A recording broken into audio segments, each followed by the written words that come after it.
What's up, YouTube? It's day 66 on the road to code, 100 days of code challenge.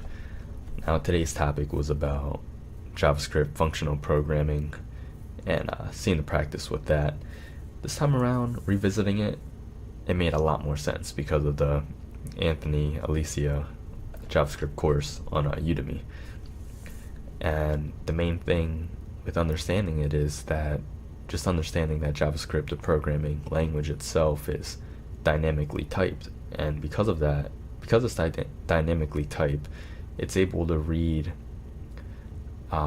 it's able to class functions as objects, and within it can contain Boolean objects, strings, numbers, etc., all on the fly, like all within a function, which is what can make it a first-class function.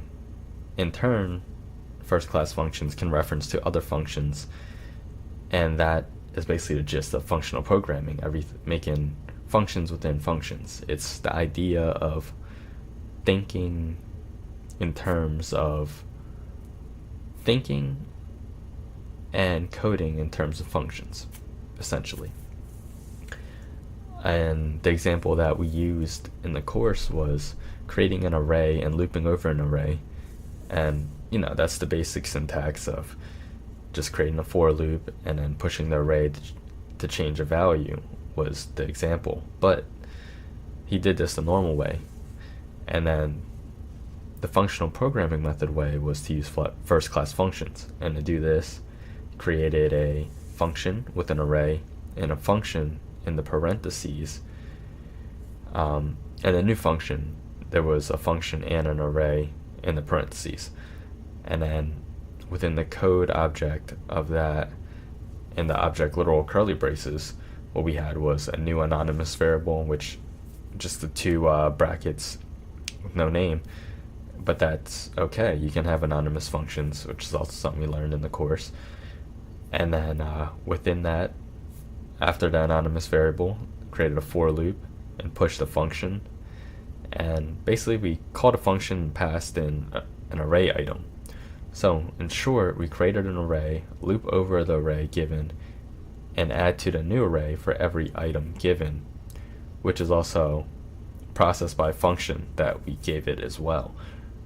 And this made the same function created in the first example much shorter by just making a variable equal to the new function object. So if we want to reference a new function or new value to add on more data, you would just have to shape this, because we made this new variable and gave it a name, you just reference back to that name, and it just makes it a lot shorter, essentially.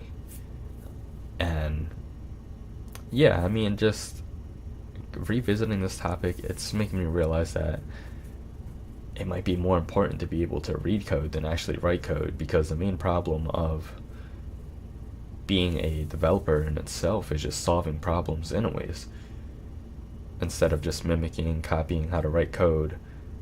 Well, what if you need to debug and you have these errors and you got to fix legacy code, etc.?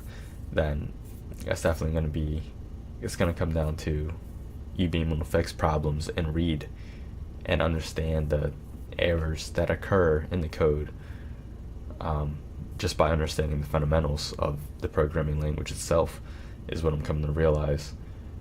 And it's definitely some powerful stuff, just knowing the basics, the roots of it all. And just want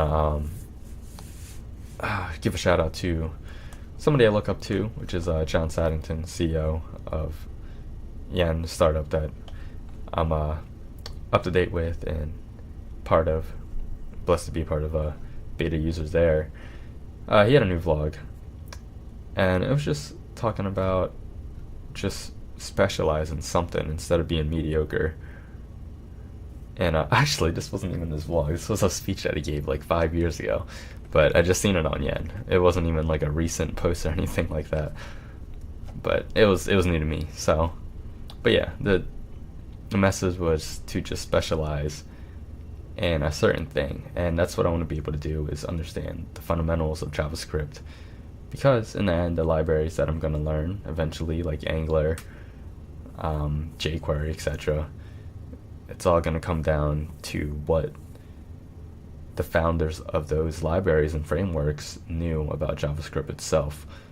And so why not just specialize in that instead of trying to go back and, or even moving on to jQuery and Angular, etc., even though it's still part of JavaScript.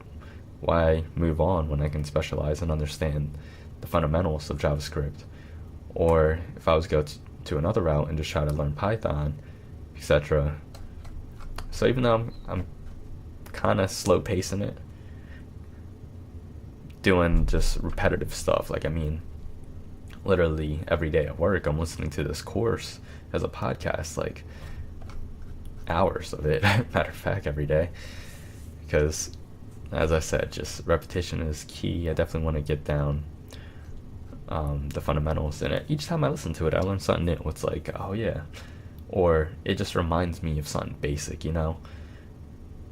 Like today, what was the example for today when I was re-listening? It was something more like I knew what it did, but then like going back to the root cause of why it even did that or had to do that in the JavaScript programming language. I forget exactly what the example was, but it just hit me like, okay, yeah, I do know how to do that, but then taking it back to like, this is why we did it, you know. Going off topic, but yeah, that's pretty much the update for today. So as always, just like, comment, and subscribe, and have a good goddamn day.